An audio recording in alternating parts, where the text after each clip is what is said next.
Welcome to Heart on the Table, a tarot-inspired podcast for mothers, healers, and humans in the messy middle of becoming. Two therapists, two moms, one card at a time. Every week, we pull a tarot or oracle card and explore its symbolism through the lenses of trauma healing, attachment theory, motherhood, and intuitive wisdom. Together, we weave our clinical therapy knowledge with personal connections to motherhood, spirituality, magic, and womanhood, reflecting on what it means to mother yourself and others across timelines, triggers, and transformations. I'm Bree Levitt, licensed clinical social worker. And I'm Miranda Peterson, licensed clinical social worker. It's part sacred space, part cozy couch chat. Expect laughter, insight, and a whole lot of heart.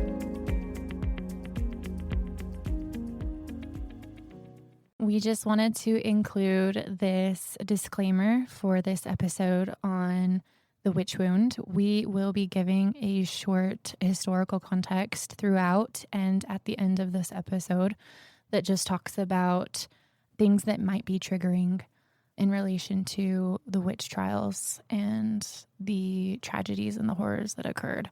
So if that is something that is going to cause distress, we just wanted to make you aware that we will be talking about that at the end of this episode.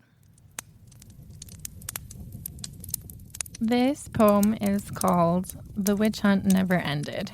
They burn us in whispers, in sideways glances, in the quiet, controlled fury of their judgment. We are still the witches, still the ones who know too much, who speak too loudly, who dare to trust the voice inside. They call us dangerous for our fire, for our wildness, for the way we stand tall in our own power. They call us crazy, deluded, unfit for the world that they've made, the world that wants us small, silent, obedient. But we are not afraid. We have faced the flames before, and we have come through untouched, unbroken. We have learned that to be called a witch is not a curse, but a crown, worn by those who are not afraid to walk in the dark and light their own way. They will never stop trying to burn us, to silence us, to erase our knowing, but we will never stop rising, never stop speaking, never stop being. The hunt never ended. It just wears different faces now. It's in the narrow eyes, the narrow minds, the narrow cages they try to lock us in. But we are still here. We are still witches, still the ones who dream too big, who see too deeply, who refuse to shrink, who refuse to be tamed. Let them try to burn us. We are made of fire. We are the flames that will never go out. Thank you. Today we are talking about something called the witch wound in a special Halloween bonus episode. Yes, we are very excited about this bonus episode. It was something that Bree had mentioned a couple of weeks ago, and it just seemed so aligned with just everything that we're doing, and it will come out just in time for Halloween, the week of Halloween. So we hope that you enjoy it as much as we are going to enjoy recording this for you all. Yeah, I was thinking, how could we do a Halloween episode? And then I was like, witches, but not in the sense that you would usually be thinking about witches. It's genius. Yes. Well, first, tell me about your poem. When did you write that? I think I started with just the feeling of writing poetry shortly after Theo was born. It was just a very creative time, which I've done a little bit of research into that time period. And I think just like we've talked about in our previous episode, The Empress, that was just a very creative time in my life, like close to creation type of feeling, very intuitive. I want to create something and I want to be able to do it in a way that feels like I can share my voice. We all know I've struggled with historically. So yeah, I started thinking about the poetry collection that comes from is called Blood, Soil, and Stars. That's what I've named it. It was just like how do I talk about femininity and womanhood in a way that honors ancestral lineage, Like that, how can I reconnect to it in a way that I feel like is both healing for myself and for all of the women who have come before me. I feel very personally, and maybe collectively too, that women are very disconnected from lineage on purpose. I actually just had a new idea for another series of poems about, we weren't meant to stay small, right? We weren't meant to fold ourselves into shadows or into quiet spaces to please other people. And I think really it's about just reclaiming that, which has a lot to do with like the episode that we're going to be talking about today, like the witch wound, and reclaiming that power and feeling empowerment. So that's where that came from. Yeah, when I suggested that we do a witch episode, Miranda started sending me all these poems. And I was like, oh my God. And these are very like aligned with the episode. So I was like, you need to read that. So I hope you guys enjoyed that as much as I did. Thank you so much for holding space for that poem. Can I ask you what inspired you to write that particular poem? I would say that much like the story polls that we took on the witches, right, in an effort to prepare for today's episode, that witches have always just felt so mysterious to me and also almost forbidden. Yeah. And like, I think a lot of the responses to the stories were generally speaking like, when I hear the word witch, it makes me feel uncomfortable and or empowered, but there's all that shadow side to it. Mm-hmm. And I think just really giving that the space to breathe, that this shadow side of womanhood or femininity being, referred to as a witch historically, like it's something that I briefly remember learning about in school. Me too. Only briefly, but I know it was significant. So things like that have always spoken to me or called to me when something is only glanced at but not really understood. There's a whole lot of mystery, I think, around it. So turning something that's so a part of like the history of womanhood and modernizing it, like it's still happening in different ways today, right? Like we might not burn women at the stake anymore, but it still is very much metaphorically happening today. Absolutely. So that's the inspiration for this poem. I was thinking when you were saying how kind of along with our Instagram polls, how the witch, like traditionally, does it make it uncomfortable or does it make us feel empowered? Mm-hmm. And nobody on our Instagram polls actually said it makes them completely uncomfortable. Everyone said empowered or both, right? Which I just took note of because traditionally when we're thinking about a witch or like a Halloween witch, I'm just picturing like the woman that's like green, right? I don't know when the imagery of what we would think of as like a Halloween witch like took place, but it's almost as if a witch is like put forth as this scary image to keep us away from it, right? Yeah. Because historically, I saw a quote the other day that was like, it was not witches who were burned. It was women, right? And it was also people who were just on the outskirts of society who were like pointed at and called witches. So I just think that's interesting because I think that like when we can embody and take that back and be curious about what does it mean to be a witch, I think the more important question to ask ourselves is like, what does it mean to be a woman, right? Like, what is so scary about a woman embodying her own knowledge and her own power and her own intuitiveness that like this whole, what's the word I'm looking for? There was this whole panic, like this whole moral panic about witches. But I think it's just important to highlight what we're talking about is women. And I read something too. There's actually a whole book, which when I was feeling very motivated last week, I like bought a book. I was trying to watch that series. There's like a series on Disney Plus about witches, which I would love to watch at some point. Earlier when I said to you, why not one more thing? That's in my life always like, oh, I have time for that. And then I'm like, no, I don't. Yeah. So I was buying all the books and books on witches, but there's actually a book called like Midwives Something and Witches. And it's just talking about how like historically women who practiced like medicine, plant medicine, which I would say in the 1700s, plant medicine was probably the medicine. Yeah. For the most part. I don't think we had modern Western medicine like we do today. No. But it was educated women, Mm-hmm. right? Mm-hmm. And they were something to be feared. Yeah.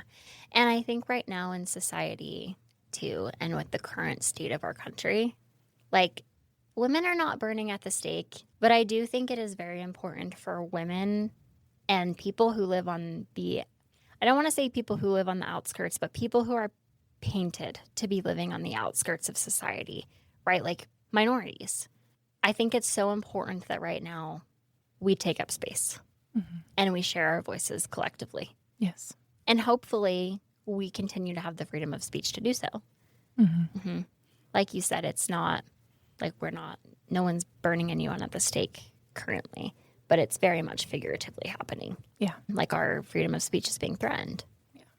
And I think what I hope comes from this episode today, and for those who listen to it, is just permission to take up that space and permission to honor your inner knowing and permission to reclaim whatever part of yourself that you have made small for fear of either being seen or for fear of being, pointed out. Mm-hmm. I just think that there's such incredible power, especially when groups of women speak up. There is power in numbers, and it is contagious, so to speak. You see one woman embodying her intuition, embodying her knowing, her power, and I can't speak for anybody else, but I want that too. Me too.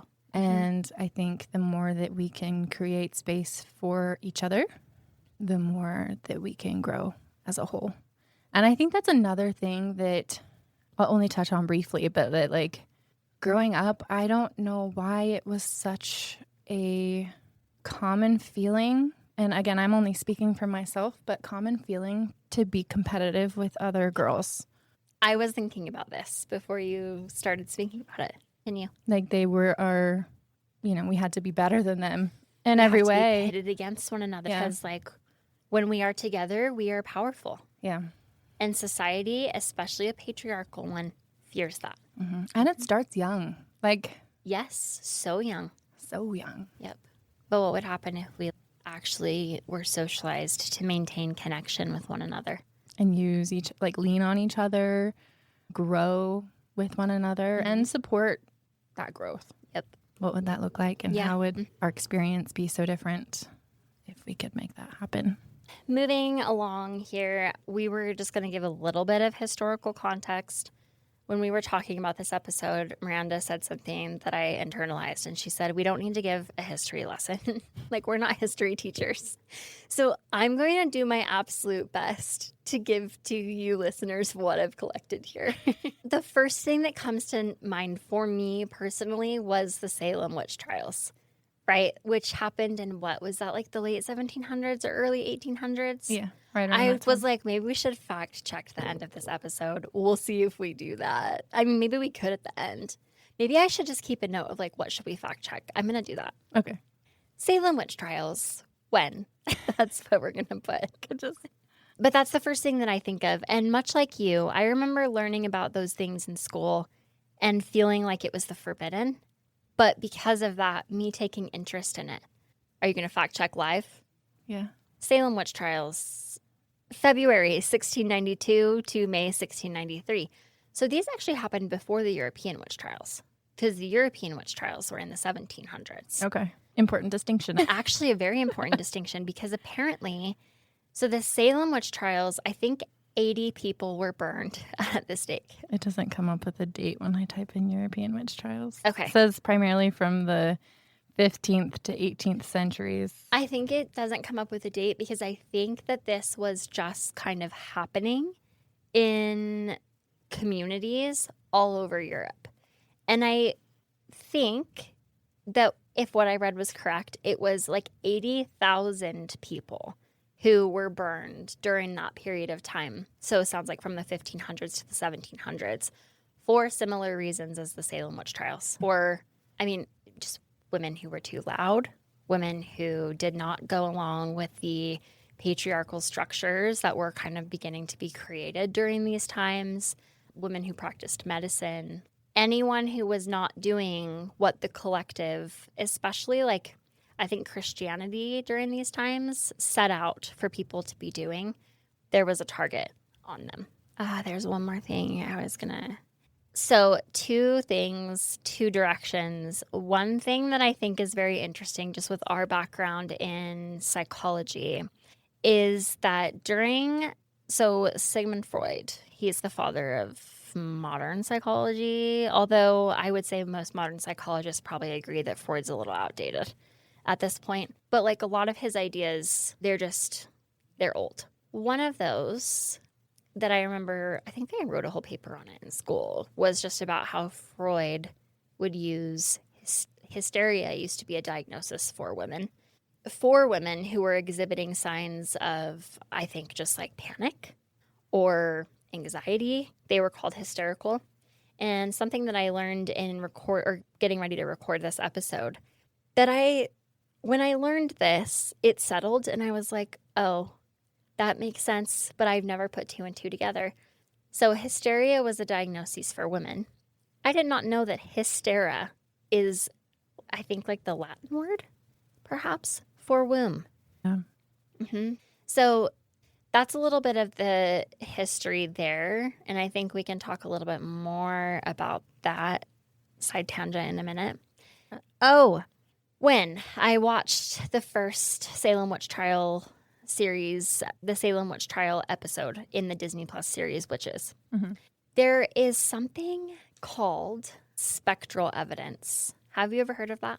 I haven't. So spectral evidence was something that was used in the Salem witch trials, and I would imagine for all witch trials across Europe as well.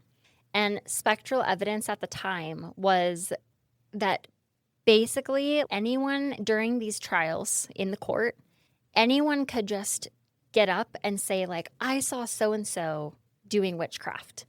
And that was called spectral evidence and would be used in the court. So as time went along in the Salem witch trials and people started to begin to refute what was happening, which I'm actually going to read what I wrote, began when there was a priest who was burned at the stake. And before he burned, he recited the Lord's Prayer perfectly, which witches were not supposed to be able to do. So this man ends up, before he's burned, reciting the Lord's Prayer perfectly, and everybody who was watching starts freaking out.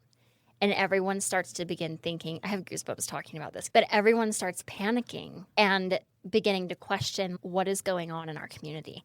Because we just burned somebody who was able to recite the Lord's Prayer perfectly. We know him. And of course it was a man. And everyone begins to question. But because of that, people started to question, what are we doing? And the whole spectral evidence thing started coming into question. But like, that is insane to me that at one point, that was acceptable in our court system, where somebody could just show up and be like, well, I saw so-and-so. And they'd be like, spectral evidence. Yeah, that probably happened. Nobody was questioning what was happening here. Just confirmed their own suspicions. I think that there was a little girl as young as 4 years old who was like sitting in the prison with all the women. I don't know. I can't remember if she was burned. 4 years old. My daughter's 4 years old. Yeah. Mm-hmm. Yeah. Yeah. So that's a little bit of the history as I learned it over the last week. I did not know that 80,000 people in Europe were burned because of witch trials, and I thought that was a pretty astounding number that we're not educated on. Yeah. Which that's an incredible amount of collective and historical trauma that, I mean, we as women may not think it impacts us here today in the time that we live in, but it most certainly does. Like how How could it not? Something that traumatic and that huge not impact our whole experience as a human. We fold ourselves again into smallness and into tight spaces to keep the peace, to not rock the boat, to keep from being seen fully. And not only does that not benefit us, but it harms us. And it's scary to begin to even think about taking up more space or begin to even think about stepping into our own power. That's incredibly scary. And for a reason, this collective trauma still haunts us metaphorically in our very real day-to-day lives. Yeah.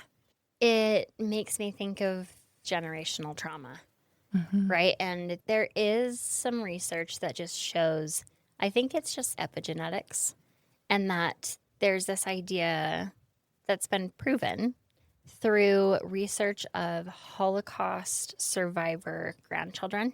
And that research showed that, first of all, the most important thing to remember is that before we are even created, right? Before the sperm meets the egg, we are an egg in the womb of our mother, right? And our mother, is an egg in our grandparents' womb before she's even brought to existence. And there was research that shows with Holocaust survivors. I'm going to fact check this episode at the end. I'm making a list of everything that I'm like, we need to just double check that. But the research for the Holocaust survivor grandchildren shows that they have a similar stress response as their grandparents who were imprisoned in the Holocaust. And compared to, I think it was just another group of children, right, who maybe their grandparents were kind of around during that time, but not imprisoned in the Holocaust, they did not exhibit the same stress response. And that is generational trauma. So imagine, like, if all of us collectively as women, this was happening, right? That is passed down genetically and does live in our body. And that is the witch wound, right? Yes. And I just wanted to touch on too, like, that is still happening today across the world, in Gaza specifically. This is still very much a reality that's occurring. And it's tragic and heartbreaking. And like, we know the consequences of this trauma. So one thing that just kind of popped into my head as I was listening to you speak about history was just the etymology of the word history. I've seen that come up before, right? In a couple of different places, but that history is, if you break the word down, his story. And I think what we forget is her story. Yeah. And I know that that's not how we reference the past, but I think it's an important just aspect of this whole collective experience to acknowledge that we even learn about history from the patriarchal perspective. We do. And we don't necessarily know her story. And I think I was thinking about this as I was sitting with the idea of making a new collection of poems on they were going to specifically be about eldest daughters, but just about the lineage, the matriarchal lineage of women that we might not know the stories, right? They weren't passed down. They weren't preserved.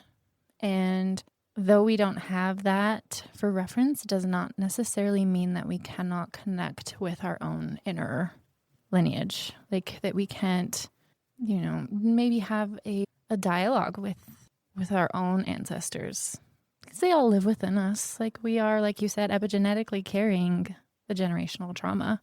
And we can dialogue with that. And it's not, I was thinking this too in terms of the eldest daughter experience, but that it's not, I don't want this to come from like a place of blame, right? What we hold on to or what we carry today is not necessarily anybody's fault. It is just how they survived. And so we learned how to survive. And that doesn't necessarily mean that anybody meant to do us harm, right? That our matrilineal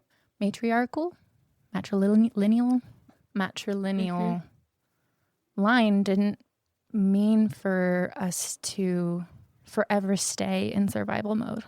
We can step into that power and reclaim that for ourselves. And while we do that, we can heal a bit of the past, and we can also heal a bit of ourselves so that our future daughters, the women who come after us, will notice that every generation is an opportunity to heal some of that. And we can do our part.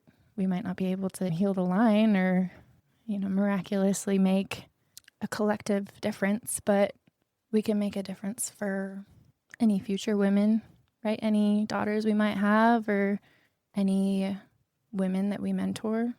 Yeah. It can have a ripple effect and it can be healing. Yeah. I think it's important to allow, whether that's a daughter or whether that's a younger generation of women, or as you said, the women that we mentor, it's important for them to see us take up space. Mm-hmm. It's important for them to see us use our voices when we feel scared to. That is how we change the narrative, and that is how we become the main character of the narrative versus historically women always being the champion of the man. You said matriarchal, and then you said matrilineal, and I said yes, because there's an important distinction between the two. Okay. Descent and Rising. She talks about the difference between matrilineal versus matriarchal. And I wanted to share the distinction. Please. Because I find it interesting and I think it's very applicable to this episode.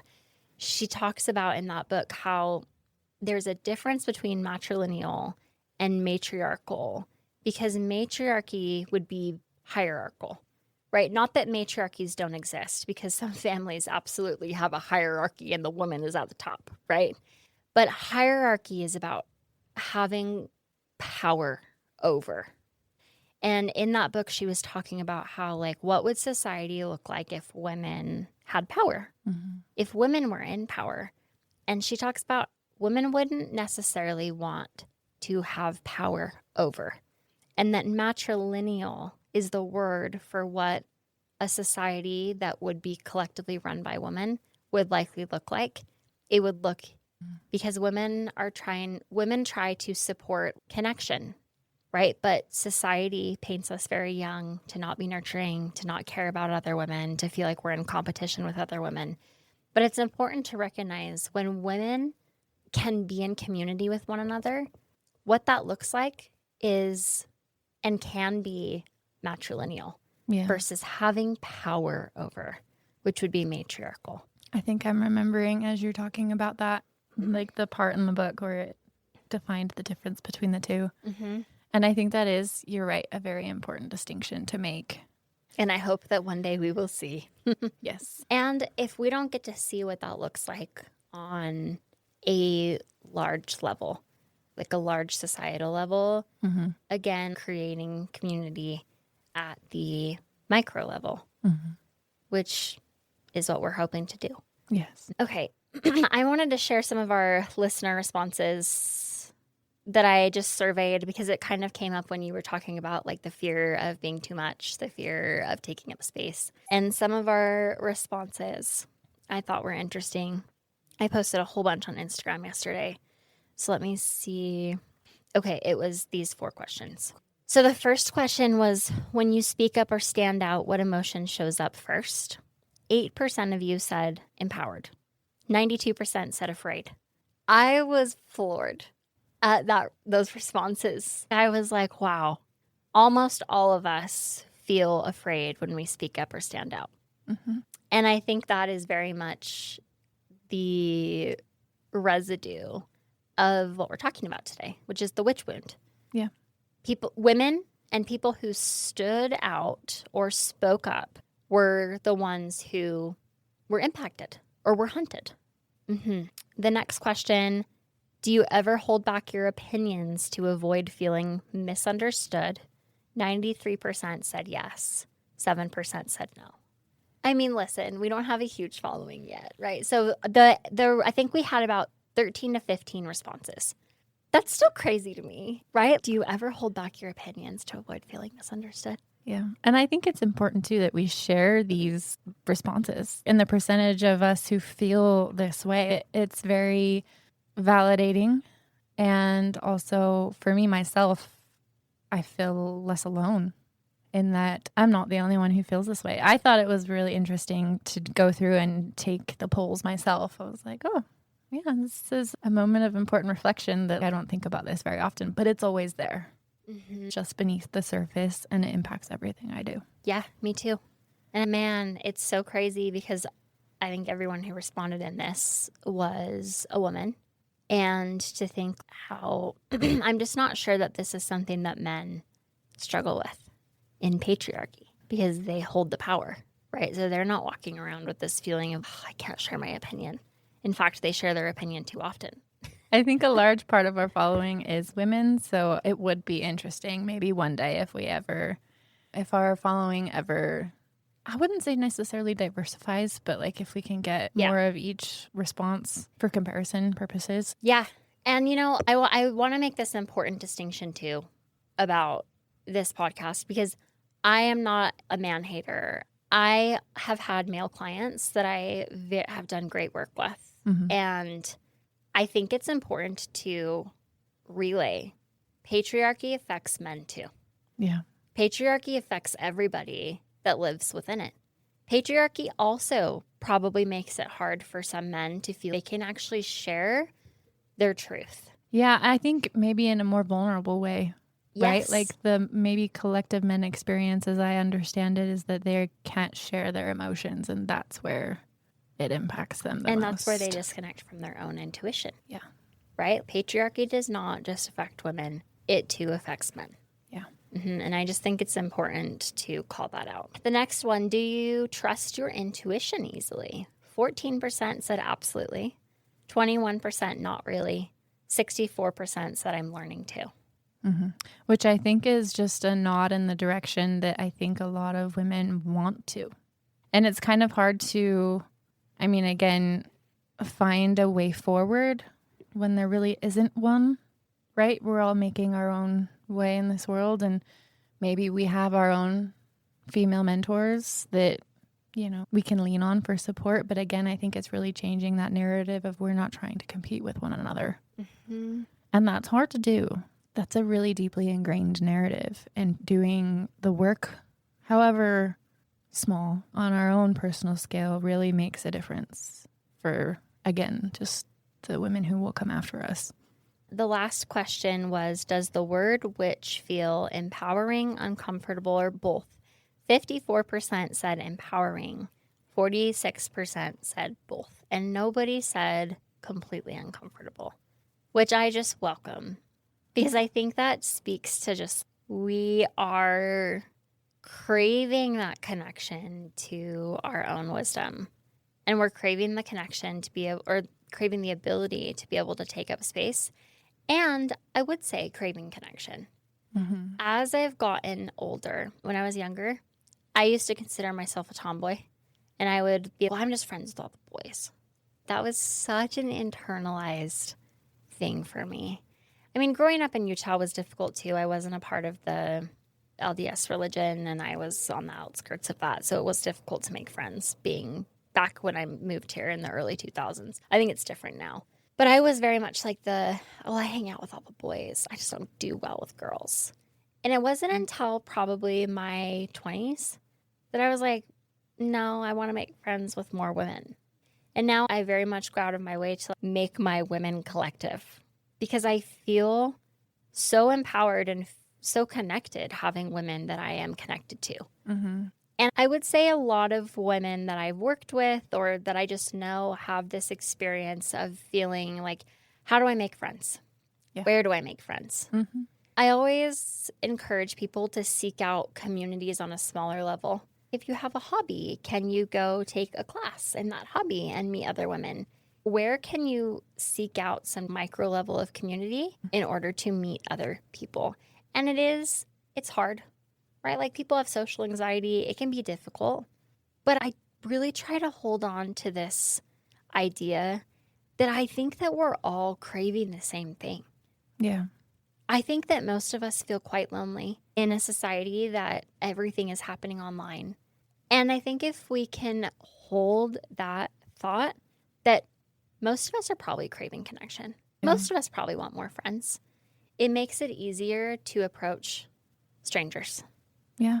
If we can just hold on to, I think this is a collective truth. Yeah. That we all want more friends.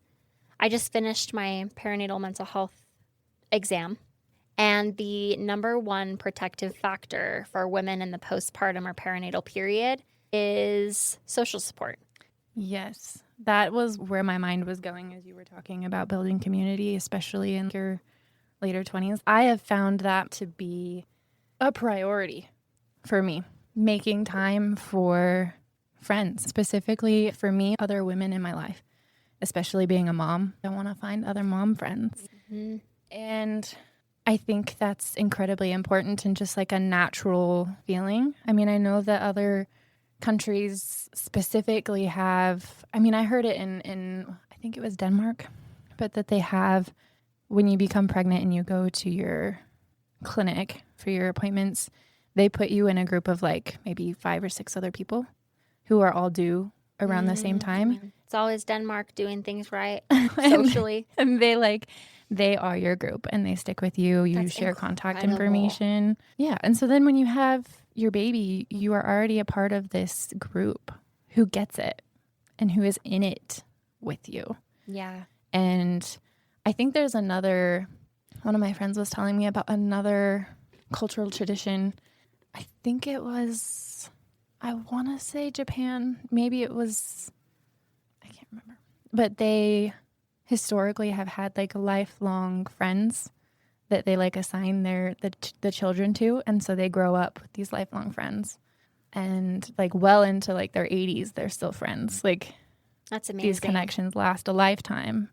And especially like for the group of new moms, like those are really important connections to have when you're going through such a huge transition.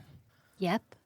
And the fact that they did a study and found that that is the number one protective factor for postpartum women. Mm-hmm. Come on, that is the number one protective factor of life is social support. Yeah. Right? Like we need that. And unfortunately, I don't think that we live in a society that, like Denmark, that prioritizes social issues. Like, oh, if this is a protective factor, let's connect all these women so that they have one another. Why is our society not doing that? Mm-hmm. Right. But remembering and holding on to that idea that like you and we are all craving that. Mm-hmm. So don't be afraid to get a little vulnerable and meet new people. Yeah. Don't be afraid to go join a group, right? If there's a hobby that you've been like, I wanted to learn that, like find a place where you can go learn and sit with other people who are also learning. That is a collective experience. Yeah. And I think too, just reflecting on how much of a difference like between countries are countries not focused on social support. And I think that it is focused on masking, whereas like other countries are focused on getting to the root cause of things. And I just think it's so, especially around, I didn't quite understand it until I became a mom myself, but like children are the future. And if we can give them a better shot than we ever had, and if we can give them that connection, that emotional support from the beginning, and they can grow up to change the world. I think it's somewhere in, you know what? I actually think it's Denmark. It always is. But Denmark and Sweden. But that they don't start formal education until they're like 6 or 7. Yeah. The first part of their life is really about emotional development. And play. Which I feel like, especially myself, I mean, it's helpful to have a little child to remind me, but I feel like that was a big struggle of my early 20s was just finding play. How easy is it to forget that we also deserve to play? Yeah. We deserve to be loud and we deserve to be wild and untamed and all the things, which I think is very relevant to this witch wound that, you know. Yeah. We fold ourselves again into these small spaces, but when we can really take up space and really access our intuition and the creative potentials or the wild possibilities that come from that. I feel like that is what I'm looking for. I was going to say that is magical, Yeah, which anything magical is witchcraft. of course. I think too, on the note of magic, we had talked about this a little bit this morning, but that, again, I feel like the society tends to turn things into a very clinical message. My feelings on it is that things get broken down and the magic is lost. Like things get broken down into terminology or to things that are easy to understand, I guess, which to me, it's not easy for me to understand. One thing that I was thinking of was like the Four Agreements book that I don't know if anybody's ever read it, but one of the Four Agreements is to be impeccable in your word. And I remember reading that book and pausing to reflect on what I was actually telling myself or speaking into existence and really taking the time to change that. Like, we have magic in our voice. How much you believe in magic, I mean, is up to you, but it is powerful and it can change everything. It does have the potential to change everything. And I think that is magic. And it might not be the magic that we grew up believing in, but it is still magic, none the same. I think that's beautiful. And I think that also gives us some power. Maybe we're feeling, if anyone's had the experience of just feeling powerless, you do have power and control over you. And sometimes when things feel very dark and dire, honing in on what you have power and control over is where you can find connection and magic. And some of that is like using your voice, right? Or like encouraging oneself to find the magic in the day-to-day. Yes. I think maybe one more thing we could talk about just in therapeutic lens is how often our clients struggle with, especially our female clients, struggle with perfectionism and people pleasing. The apologizing. I had a reflection question here, but what would it look like to like reclaim your magic without apology? I feel like so oftentimes, I can speak from experience, anytime I have anything to offer is always followed by an I'm sorry or an apology for taking up space, or at least historically that was me.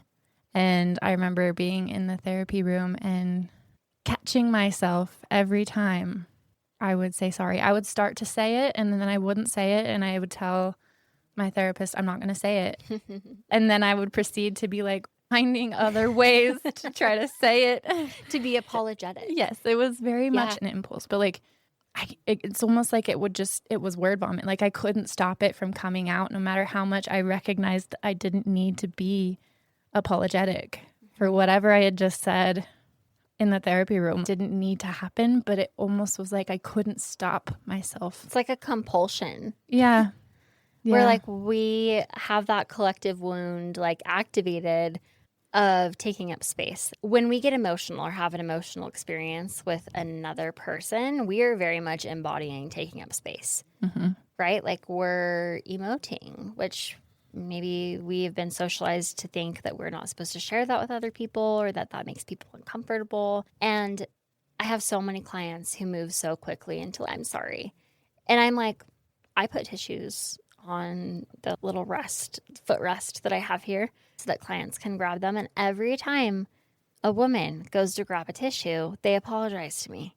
And I'm like, you get to cry here. You get to be seen here. I get to hold you here in the safety of this room for you to take up space and feel your emotion. And you get to do that.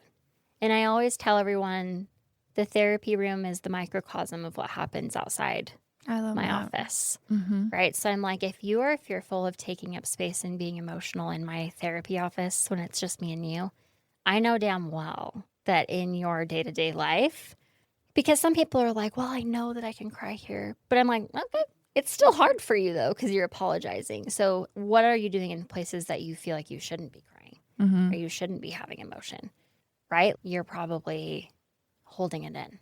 Yeah. And our body holds on to that in many different ways and shows up in ways we least expect it to. Yeah. I remember just hearing for the first time, I can't remember where I heard it, but the makeup, like I don't know if it's DNA or if it's genetic makeup of a tear cried when feeling different emotions is different. Heard that. When you cry happy tears under a microscope, they look different than when you cry tears of grief or tears of anger. They're all different. And I think that's just incredibly magic that our body can tell the difference. And when we're not releasing that, where does that go? And how does that show up in other ways? I've loved this episode. Me too. I think we could keep talking about it for like We 2 absolutely hours. could. Or more. There's a quote here that I like, and it just says, "We are the daughters of the witches they could not burn." And I love that. It's making me like teary-eyed. Yes. I just think it's important for not only women, but for people who are minorities right now to know that you get to take up space, right? Like you get to exist. You have that right. Absolutely. Is there anything that you want to close on? I would just go back to that question I asked just a little bit ago. Like, what would it look like to reclaim your magic without apology? Yeah, And what would that be? I love that. There are a few things that I mentioned we would fact check for this episode, and I wanted to make sure that we did that because Miranda and I both really care about making sure that we're putting forth information that is accurate. Salem witch trials. The trials took place between February 1692 and May 1693. More than 150 people were accused of witchcraft. 19 people were executed by hanging in Salem for witchcraft. 14 women and 5 men. One man, Giles Corey, died by pressing, so stones were placed on his body because he refused to plead guilty. 5 others died in prison while awaiting trial. Contrary to popular depiction, no one was actually burned at the stake as part of the Salem witch trials. The primary method of execution was hanging. The witch trials in Europe. During the early modern period in Europe, roughly 15th to 18th centuries, estimates of people executed for witchcraft vary widely. Many sources place an approximate range of 40,000 to 100,000 executions in Europe. Many of these executions were by burning at the stake, especially in continental Europe. In English-speaking colonies like Salem, burning was not the norm. In Europe, many were executed. Many witches were executed, tens of thousands, and burning was very, very common in some regions. And then I just wanted to give us a fact check on the Holocaust epigenetic thing so I can make sure I'm really articulating that correctly because it's interesting. Let's see. There's evidence that children of Holocaust survivors show differences in stress hormone regulation, gene methylation at specific stress-related genes, and altered physiological responses compared to controls. There's not necessarily conclusive proof of epigenetic inheritance in the strong sense, but there is some suggestion of grandchildren effects or third generation in the broader literature of trauma and epigenetics. Another study shows a similar effect for grandchildren of Holocaust survivors and the association of this effect with the hypomethylation of the gene for cortisol. So basically saying they have a higher likelihood to be like expressing cortisol than the control group. Spectral evidence and whether or not that was used in Salem. Spectral evidence is testimony that the accused's spirit or specter appeared to afflict a person. It was used in Salem in 1692. It became controversial and was later disallowed by the new court in early 1693. So this was people, they were claiming that the accused's spirit would visit them in a dream. And this was considered evidence in cases that were involved, or cases in Salem. Okay. Thank you so much for listening to our podcast episode today and just sharing this space with us while we talk about the witch wound. I hope you have a happy Halloween. Yes. If you haven't given our podcast a review yet, if you're listening on Apple, give us a review. Spotify, give us a review. It helps us just get the word out about our podcast. And if you have any thoughts, feedback, questions, we did create a Google Forms. The link is in our Instagram bio. And I think we can link it to the end of our episode descriptions as well. So if you have any thoughts that you want to share, we love to hear from you. That is what makes this so worthwhile. We love hearing your feedback. We love hearing how much this resonates. We love hearing your ideas. So if you have any, please share those with us. Yeah. Thanks for listening. Thank you so much for joining us in today's conversation. We hope this space offered you a spark of meaning, a reminder of your own strength, or simply the comfort of knowing you're not alone in the messy middle of becoming. If you enjoyed this episode, we'd love for you to share it with a friend, subscribe, or leave us a review. It helps this little community grow. You can also find us on Instagram and TikTok at Heart on the Table Pod, where we share more reflections, tarot pulls, and behind-the-scenes glimpses of the podcast. Until next time, may you keep noticing the magic woven into your everyday life. Please remember, while we are both licensed clinicians, this podcast is not therapy and does not create a therapeutic relationship.